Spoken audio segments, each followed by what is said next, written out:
Hello students, today we will discuss about monetary standard. इससे पहले हम लोगों ने पढ़ी थी क्लास, अगर आपको याद हो तो यूनिट 1 में हमने पढ़ा था what is money, it's functions, हमने फंक्शंस के बारे में पढ़ा था। यूनिट 2 में हमने पढ़ा था forms of money, that is classification. अब हम लोग यूनिट 1 के थर्ड पार्ट को पढ़ रहे हैं जिसमें हम लोग पढ़ेंगे मॉनेटरी स्टैंडर्ड। सबसे पहले हम लोग इस वर्ड को ब्रेक करते हैं, what do you mean by monetary standard. अब अगर वर्ड बोला जाता है monetary, suppose what is monetary, monetary means related to money और the system which includes money, वो पूरा सिस्टम जिसमें मनी इंक्लूड हो उसको हम लोग बोलेंगे मॉनेटरी। स्टैंडर्ड का मतलब क्या होता है, एक पर्टिकुलर स्पेसिफिकेशन, यानी कि एक स्टैंडर्ड मेंटेन किया जाता है। दैट मीन्स कि एक पर्टिकुलर मेजरमेंट या पर्टिकुलर चीज़ को स्पेसिफाई किया जाता है कि इसी चीज़ के अकॉर्डिंग सारा काम होगा। तो अब हम इसको जोड़ते हैं, मॉनेटरी स्टैंडर्ड का मतलब क्या हुआ कि मनी कैसे पूरे इकोनॉमी में प्रॉपरली एलोकेट होता है, कैसे प्रॉपरली इशू होता है, उस पर्टिकुलर स्टैंडर्ड को हम लोग बोलते हैं मॉनेटरी स्टैंडर्ड। ठीक है, अब देखो क्या है, monetary standard denotes the legal tender money of an economy. It is the currency issued and regulated by the country for meeting out all the transaction. यानी कि मॉनेटरी स्टैंडर्ड क्या है, जो कि लीगल टेंडर मनी इकोनॉमी के legal tender money को denote करता है। मतलब यहाँ पे क्या है, मैंने लीगल टेंडर मनी आपको बताया था लास्ट क्लास में। लीगल टेंडर मनी क्या होती है, यानी कि लीगल टेंडर मनी का मतलब ये कि as per the law economy में जो भी मनी इशू होता है, जैसे कि हमारी currency, that is called as legal tender money. ठीक है, अब लीगल टेंडर मनी को जब प्रॉपरली इशूड और रेगुलेट किया जाता है हर तरीके के ट्रांजैक्शंस को मीट करने के लिए या हर तरीके के ट्रांजैक्शंस को फुलफ़िल करने के लिए, that is called as monetary standard. यानी कि वो स्टैंडर्ड जो कि मनी को फ्रीली हर पर्टिकुलर जगह पे एक्सेप्ट करने के लिए लायबल बनाता है, या जिसकी वजह से ढंग से सारे काम पूरे हो पाते हैं, मीडियम ऑफ एक्सचेंज फुलफिल हो पाता है, that is called as monetary standard. ये मैं नोट्स आपको सेंड कर दूंगी बाद में। Next, monetary standard also includes the type of material use in making and designing currency.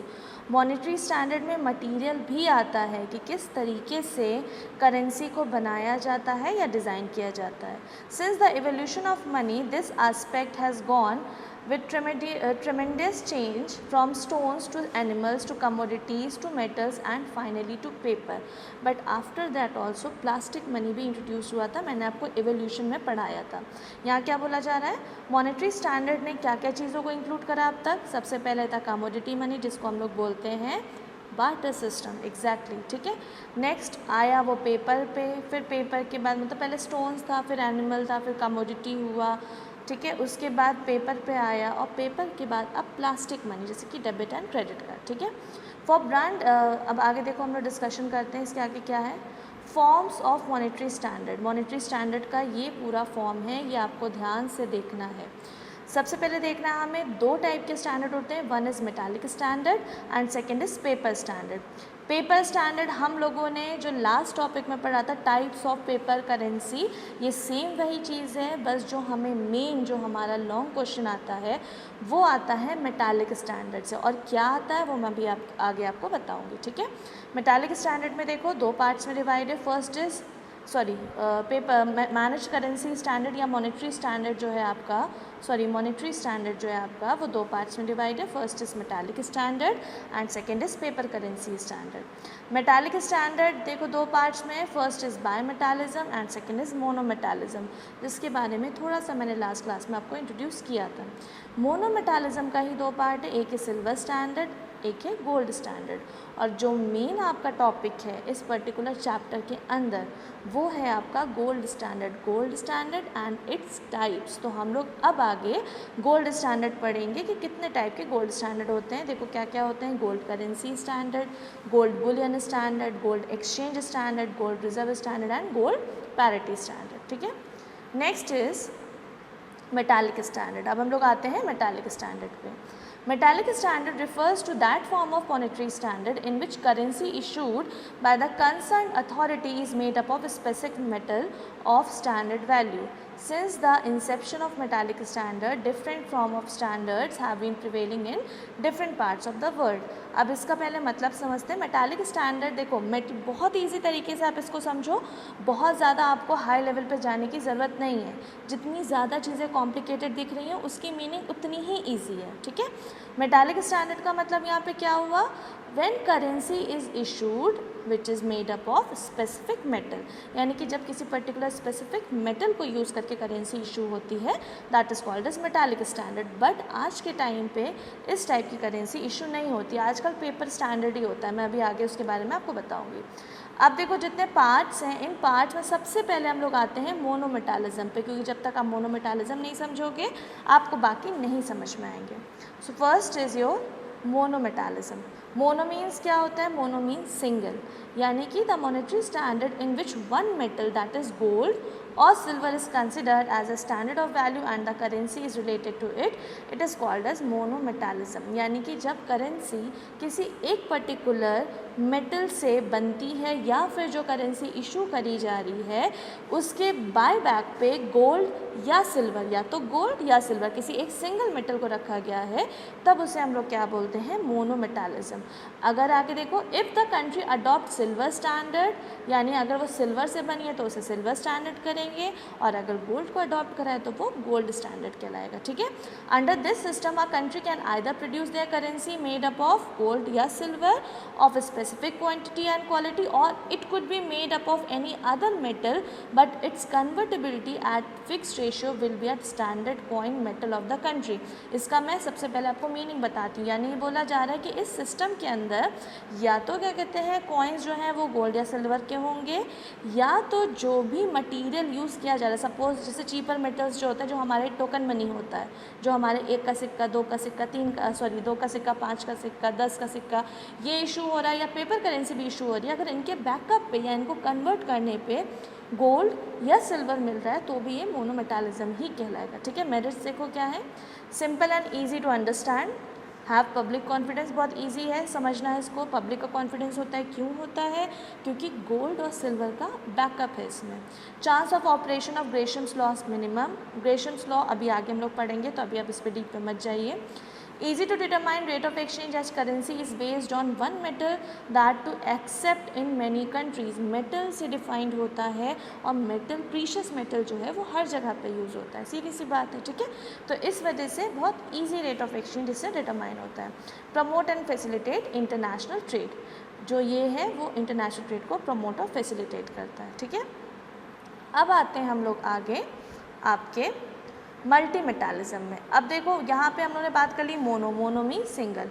अब आते हैं मल्टी, मल्टी मीन्स 2 से ज़्यादा। अब देखो क्या है, this standard is just an assumption by the researchers in which more than 2 metals are consider for calculating the standard value of currency. इसका मीनिंग समझो, जब 2 से ज़्यादा मेटल्स को यूज़ किया जाए या फिर 2 से ज़्यादा मेटल्स को करेंसी इशू करने के बैकअप में या कन्वर्टिबिलिटी में रखा जाए तो उसे मल्टी मेटालिज्म बोलते हैं, ठीक है। अब देखो बाय मेटालिज्म भी है, बाय मेटालिज्म भी समझना बहुत ज़रूरी है। Mono means single, multi means more than 2, और बाय मेटालिज्म, बाय मीन्स 2, ठीक है, 2 मेटल। यहाँ क्या बोला जा रहा है, it is a monetary standard in which 2 metallic standard are in circulation, यानी 2 मेटालिक स्टैंडर्ड, गोल्ड कॉइन भी हो सकता है, सिल्वर भी हो सकता है, मीन्स दोनों एक साथ मिक्स होकर भी हो सकता है, दोनों एक साथ भी चल सकते हैं, तो उसे हम लोग क्या बोलते हैं, बाय मेटालिज्म, ठीक है। तो वो कहलवाता है आपका बाय मेटालिज्म। अब बाय मेटालिज्म देखो क्या है, इसके जो भी बेसिक फीचर्स हैं, both the coins are full bodied coin. Full bodied का मतलब होता है स्टैंडर्ड कॉइन, यानी कि उनकी फेस वैल्यू और उनकी मेटालिक वैल्यू इक्वल होगी, ठीक है। Standard coins are freely minted, minted freely होते हैं, यानी मिंटेड का मतलब यहाँ पे आपके मिंट से हो रहा है, जहाँ पे कॉइन्स बनते हैं, ठीक है। फ्रीली मिंटेड का मतलब आसानी से इन कॉइन्स को कन्वर्ट किया जा सकता है विदाउट एनी एक्स्ट्रा चार्जेस, ठीक है। अनलिमिटेड लीगल टेंडर होता है, जितना भी आप चाहो पेमेंट कर सकते हो। They are in circulation at a fixed ratio of exchange, circulation में होते हैं फिक्स्ड रेशियो ऑफ एक्सचेंज में, यानी कि पहले से प्री डिसाइडेड होता है और इनका चार्ज नहीं लिया जाता। अब देखो बाय मेटालिज्म अलग अलग पार्ट्स में है। Limping bimetallism, 2 metals were consider for determining the standard value of the currency. 2 metals को यूज़ किया जाता है वैल्यू ऑफ करेंसी को डिटरमाइन करने में, तो वो हो जाता है हमारा limping. Due to mismatching availability of metals, 1 metal was kept open for free so that supply ratio of 2 metals remain stable. अब यहाँ पे क्या बोला जा रहा है, 2 मेटल्स को जब यूज़ किया जा रहा है तो एक मेटल की जो सप्लाई है वो फ्री रखी जाती है, मतलब एक मेटल को आसानी से अवेलेबल किया जाता है ताकि अगर एक दूसरा अवेलेबल ना भी हो तो वो आसानी से रेशियो में यूज़ होके उसको सर्कुलेट किया जा सके, ठीक है। Next is parallel bimetallism. As per the charge in the prices of metal, the content of metal in the standard coin has to be altered. But practically, this metallic standard could not have long life because price of metal keeps as fluctuating on the basis of supply of that particular metal, and it has not possible to bring changes in the content of metal in the coins. मैं इसको बहुत easy तरीके से आपको बताती हूँ। जब एक साथ अलग मतलब सेम जैसे 2 मेटल्स हैं, गोल्ड है और सिल्वर है, जब एक साथ दोनों की दोनों सर्कुलेशन में हो तो उसे बोलते हैं पैरेलल बायमेटलिज्म, ठीक है। बहुत इजी तरीके से मैं आपको बता रही हूँ। अब देखो इसका नुकसान क्या होता है। सपोज़ मान लो एक चीज़ ईजिली अवेलेबल है, क्योंकि दोनों को साथ में सर्कुलेशन में होना है, एक चीज़ ईजिली अवेलेबल है, दूसरी चीज़ ईजिली अवेलेबल नहीं है, तो वो हमारे सर्कुलेशन को इफेक्ट करेगी, ठीक है। तो ये होता है पैरेलल बायमेटलिज्म। ये आपके कोर्स में सिमेटलिज्म नहीं है, बट फिर भी मैं आपको डिस्कस करा दे रही हूँ। Under this system the standard coin should be made of N alloy. Alloy का मतलब होता है mixture of metals, gold and silver के मिक्सचर को मिला के बनाया जाता है, so that a change in price of 1 metal can be counter balance bye a change in opposite direction. यानी कि अगर एक में मान लो सपोज प्राइस में चेंज आता है तो वो दूसरे से आसानी से कवर अप हो जाए, ठीक है। तो ये हो गया हमारा मेटालिक स्टैंडर्ड। अब हम लोग आते हैं मेटालिक स्टैंडर्ड के पार्ट्स में। पहला है सिल्वर स्टैंडर्ड, ये बहुत शॉर्ट में आता है, मेन आता है आपका गोल्ड स्टैंडर्ड, ठीक है। तो हम लोग सबसे पहले आते हैं सिल्वर स्टैंडर्ड में। सिल्वर स्टैंडर्ड में देखो क्या है, under silver standard the silver coins of fixed weight size and fitness fineness were in circulation by the monetary authority. अब देखो सिल्वर स्टैंडर्ड नाम दिया है, यानी कि सीधी सी बात है सिल्वर से रिलेटेड ही कोई बात होगी और तो कोई बात हो नहीं सकती। यानी कि जब क्या कहते हैं कॉइन्स सिल्वर के हों या फिर सिल्वर को कन्वर्टिबिलिटी, यानी जब करेंसी इशू करी जा रही है तो सिल्वर को कन्वर्टिबिलिटी के लिए रखा जाए बैकअप में, तब उसे बोला जाता है सिल्वर स्टैंडर्ड, ठीक है। अंडर सिल्वर स्टैंडर्ड देखो ये सारी चीज़ें हो गई। अब देखो इसके फीचर्स क्या हैं। Free coinage was allowed. Free coinage होता है, क्यों होता है, जितने भी प्रीशियस मेटल्स होते हैं उन सब का फ्री कॉइनेज होता है, यानी कि गवर्नमेंट आपसे मेटल लेके उसे कॉइन्स में कन्वर्ट करने की आपको परमिशन देती है विदाउट एनी एक्स्ट्रा चार्ज, बिना किसी एक्स्ट्रा चार्ज के, ठीक है। सिल्वर कॉइन्स वर consider unlimited legal tender. Unlimited legal tender का मतलब ये है कि आप सामने वाले को कितना भी पेमेंट कर सकते हो छोटे छोटे डिनोमिनेशन से, और सामने वाला आपको रिफ्यूज़ नहीं करेगा, ठीक है। उसके बाद देखो no restriction on import of silver. Silver के इम्पोर्ट पे कोई भी रिस्ट्रिक्शन नहीं था, ठीक है। तो अब हम लोग देखो आते हैं, ये हमारा सिल्वर स्टैंडर्ड है, आगे कुछ इन्फॉर्मेशन है। Silver standard was adopted by countries like India, China, USA, etc. and remained in force for longer period but was abounded due to its high negative feature, that is high rate fluctuation in the price of silver and instability in the external value of currency। ये line मेरे ख्याल से आपको समझ में आ गई होगी कि जो फ्लक्चुएशन होते हैं सिल्वर में बहुत जल्दी आते हैं। आप देखते हो कभी कभी प्राइस बढ़ जाता है, कभी घट जाता है, तो इस वजह से करेंसी पे बहुत ज़्यादा इफेक्ट पड़ा था, ठीक है। इस वजह से सिल्वर स्टैंडर्ड फेल हो गया। नेक्स्ट देखो क्या है, गोल्ड स्टैंडर्ड, जो कि मोस्ट इम्पॉर्टेंट टॉपिक है, ठीक है। गोल्ड स्टैंडर्ड देखो क्या होता है, if the standard money is made up of gold and the token money is convertible into gold, it is a monetary standard in which government of a country allows its currency to freely converted into gold। अब मैं पहले आपको यहाँ से भी read करके बताती हूँ, उसका मीनिंग बताती हूँ। Under gold standard, the monetary unit or its value is determined in terms of gold. It is the most widely accepted standard till now। Gold standard का मतलब ये होता है, देखो अलग अलग पार्ट्स में ब्रेक करेंगे तो ज़्यादा आसानी से समझ में आएगा। गोल्ड स्टैंडर्ड का मतलब ये, या तो कॉइन्स गोल्ड के हों, मतलब जो कॉइन्स सर्कुलेट हो रहे हैं as a currency that is made up of gold, gold से बने हैं, या जो पेपर करेंसी इशू हो रही, जो भी करेंसी इशू हो रही है उसके बैकअप में गोल्ड को रखा गया है, 100% गोल्ड को रखा गया है, ठीक है।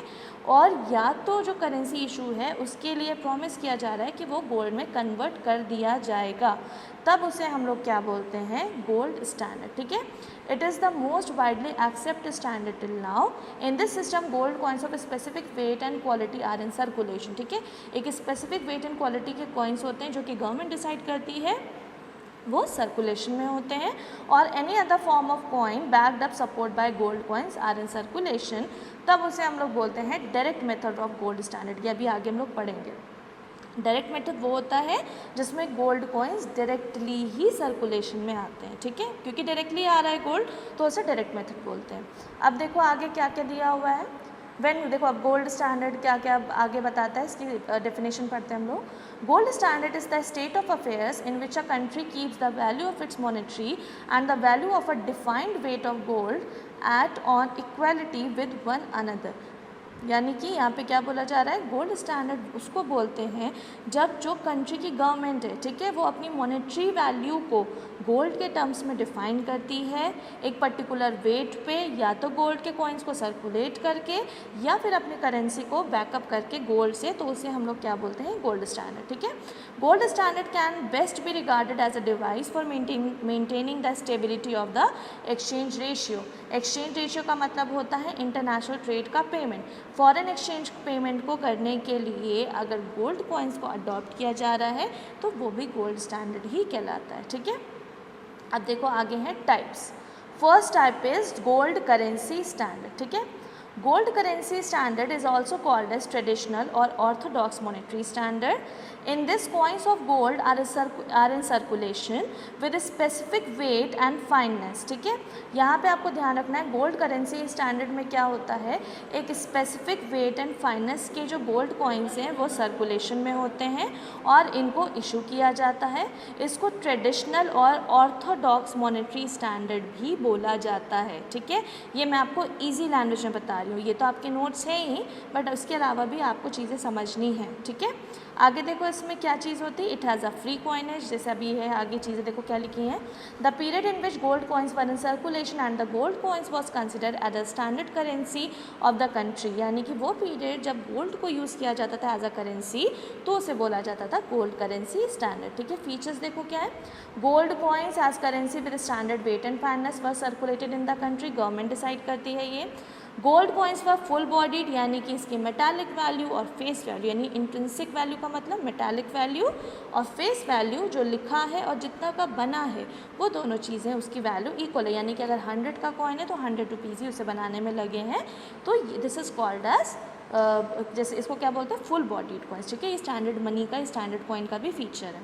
आगे देखो क्या है, paper notes and other metallic coins were also circulated as currency with 100% convertibility into gold. अगर पेपर नोट्स को भी इशू किया जाता था, वैसे तो इसका फीचर यही है कि गोल्ड कॉइन्स इशू होते हैं, बट अगर पेपर नोट्स को इशू किया जाता था तो 100% कन्वर्टेबिलिटी होती है गोल्ड में उसे कन्वर्ट किया जा सकता है विदाउट एनी एक्स्ट्रा चार्ज। ठीक है, तो भी ये कहलाता है हमारा गोल्ड करेंसी स्टैंडर्ड। ठीक है, free minting of gold coins was allowed, free minting थी, कोई खर्चा नहीं होता था गोल्ड ज्वेलरी को गोल्ड कॉइन्स में कन्वर्ट करने में। No restriction on import of gold, export and import of gold, export and import of gold पे कोई रिस्ट्रिक्शन नहीं था। ठीक है, अब देखो आगे हम लोग नेक्स्ट पढ़ते हैं। अब हम लोग गोल्ड, आपका जो नेक्स्ट हमारा है वो है गोल्ड बुलियन स्टैंडर्ड। ठीक है, this system was adopted by India after 20th century. In this, gold coins are not in circulation.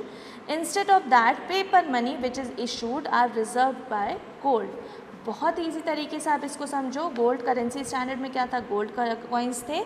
यहाँ पे क्या बोला जा रहा है, जस्ट उसका अपोजिट, पेपर नोट्स जो इशू होंगे, ठीक है, उसके बैकअप में गोल्ड के रिजर्व को रखा जाए। जैसे कि मान लो सपोज 1 करोड़ अगर इशू करा जा रहा है पेपर नोट, तो उसके बैकअप में गोल्ड को रिजर्व के तौर पे रखा जा रहा है। ठीक है, देखो अब क्या है, this standard try to overcome the few drawbacks of gold currency standard. Drawback क्या था कि गोल्ड करेंसी में क्या होता था, गोल्ड का wear and tear of precious metal हो जाता था। वियर एंड टियर का मतलब गोल्ड कॉइन्स यूज़ होते जा रहे, तो उसकी वजह से क्या है, वो घिसने लगते हैं, तो उनकी वैल्यू कम होने लगती है। तो इन सारी चीज़ों को हटाने के लिए चीपर मेटल या पेपर नोट्स को सर्कुलेशन में लाया गया, मगर उसके बैकअप में गोल्ड को ही रखा गया। तो this is called as gold bullion standard. ठीक है, नेक्स्ट इज़, इसे मैं आपको ये सारे नोट्स फॉरवर्ड कर दूंगी, आप उसकी टेंशन मत लो, ठीक है। और बाकी हम लोग ये सब जूम पे भी डिस्कस करेंगे आने वाले क्लास में। Next is gold exchange standard, ठीक है। गोल्ड एक्सचेंज स्टैंडर्ड में देखो क्या है, to certain extent gold exchange standard try to overcome the major drawbacks of gold bullion standard. Under this standard the wastage of precious metal, that is gold, do not take place as it is not in circulation as currency, it is kept in reserve। यानी कि अब ये circulation of currency की बात ही ख़त्म हो गई। Gold exchange standard का मतलब देखो क्या है कि गोल्ड बुलियन में पेपर करेंसी इशू हुई थी, उसके बदले में गोल्ड रखा जा रहा था। गोल्ड करेंसी में क्या था, गोल्ड के कॉइन्स को करा जा रहा था। यहाँ पे क्या बोला जा रहा है, प्रीशियस मेटल्स को वेस्टेज ना करके उसका रिज़र्व बनाया जाता है और फिर उन्हीं रिज़र्व के बेसिस पे सर्कुलेशन करेंसी का होता है। देखो क्या है आगे, currency made up of paper notes and other metals was in circulation, यही से सर्कुलेशन था। This standard was best suited to developing currency. Moreover, this standard was mainly adopted by the currency whose currency was dominated by other developed country currency due to reasons such as strong trade relation or other foreign country may be ruling country etc. Like India was ruled by British, so Indian rupee was dominated by British sterling। यानी कि यहाँ पे क्या बोला जा रहा है, ये वो कंट्रीज़ भी अडॉप्ट करती हैं जो कि दूसरी डेवलप्ड कंट्री से डिनोमिनेट हैं। क्यों? क्योंकि उनसे ही उनका ट्रेड होता है, तो इस वजह से ये रिज़र्व बनाती हैं गोल्ड के फॉर्म में, ताकि कल को जब सपोज़ कोई फ्यूचर में प्रॉब्लम हो तो वो उसी रिज़र्व से उस चीज़ को कंपेंसेट कर पाएँ, ठीक है। मैं थोड़ा और बता रही हूँ उसके बारे में। It was developed to meet the scarcity of trade commerce and gold reserve in the country. Token money is in circulation but directly it is not convertible into gold. Directly ये gold में convert नहीं होता है। जो wastage होता है, जैसे कि हम लोग पेपर करेंसी इशू कर रही है गवर्नमेंट, उसके पीछे उसको पूरा गोल्ड रखना पड़ रहा है, इस वेस्टेज को हटाने के लिए गोल्ड एक्सचेंज स्टैंडर्ड को लाया गया था, ठीक है। अब देखो क्या है, there is no direct relation of gold with the currency but foreign exchange जो है वो मेंटेन होता है in the form of gold. जो रिजर्व लिखा है यानी कि यही है, सेंट्रल बैंक गोल्ड के रिजर्व को मेंटेन करता है और आसानी से फॉरेन एक्सचेंज को फैसिलिटेट करता है, इम्पोर्ट एंड एक्सपोर्ट को बढ़ावा देता है, ठीक है। Next is gold reserve standard. देखो अब क्या है gold reserve standard. The main objective of this monetary standard was to overcome the frequent fluctuation in the exchange rate or to maintain stability in the exchange rate। Stability को maintain करने के लिए, fluctuation को रोकने के लिए gold reserve standard को adopt किया गया था, ठीक है। इसमें देखो मैं और इजी तरीके से आपको बताती हूँ। For maintaining exchange equalisation fund of the country, this system was adopted to maintain reserve fund in the form of treasury. Treasury का मतलब होता है खजाना, ठीक है। खजाने के फॉर्म में गोल्ड को रखा गया। अब देखो दोनों में क्या डिफरेंस है, पहले मैं आपको बताती हूँ। एक वर्ड मैंने बोला एक्सचेंज इक्वलाइजेशन फंड। जब हम जूम क्लास में पढ़ेंगे तो मैं आपको डिटेल में बताऊंगी इसके बारे में, बट मैं अभी आपको थोड़ा सा इंट्रो दे रही हूँ। एक्सचेंज इक्वलाइजेशन फंड मेनली क्या होता है, दो कंट्रीज़ आपस में आपसी सहमति से एक फ़ंड को खोलती हैं। सपोज एक नॉर्मल लेमैन लैंग्वेज में एक अकाउंट को खोलती हैं, ठीक है।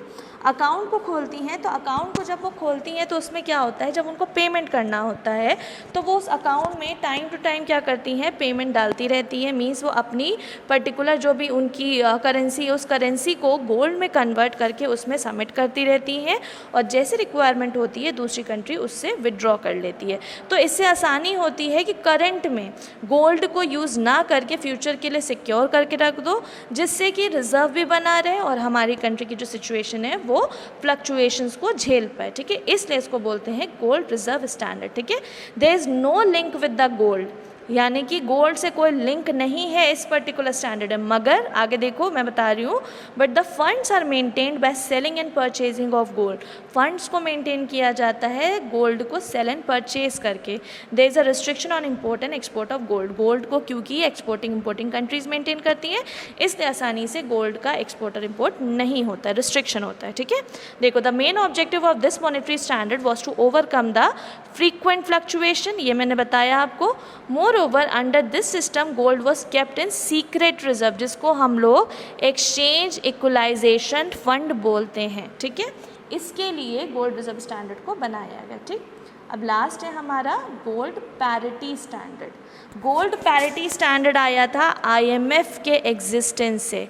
आईएमएफ आया है, आपका प्रपोज्ड हुआ है 1945 में, 1946 में उसका इस्टेब्लिशमेंट हुआ, उसकी वर्किंग स्टार्ट हुई है, तब गोल्ड पैरिटी स्टैंडर्ड को इंट्रोड्यूस करा गया था। ठीक है, देखो अब इसमें क्या है, this system has came into existence with the establishment of international monetary fund in 1944। ठीक है, 1944 में हुआ था, बट ये ध्यान रखना 1946 में इसकी वर्किंग हुई है, 1944 में इसको प्रपोज्ड किया गया है, और 1945 में जब आपका WTO इस्टेब्लिश हुआ था, ठीक है, और वर्ल्ड बैंक इस्टेब्लिश हुआ था, तो वर्ल्ड बैंक के साथ IMF भी इस्टेब्लिश हुआ था। ठीक है, बट 1946 में इसकी वर्किंग शुरू हुई थी, तो आप ये चीज़ें आपको ध्यान रखनी पड़ेंगी। ठीक है, every member of IMF defines the value of its money in terms of gold.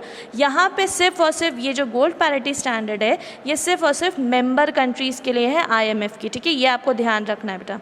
IMF की जो मेंबर कंट्रीज़ होती हैं वो मनी को टर्म्स ऑफ गोल्ड में डिफाइन करती हैं, जितनी भी मेंबर कंट्रीज़ हैं। The value of currency is describe in fixed quantity of gold declared between the two countries. Every member follows independent monetary policy and with no link with local currency.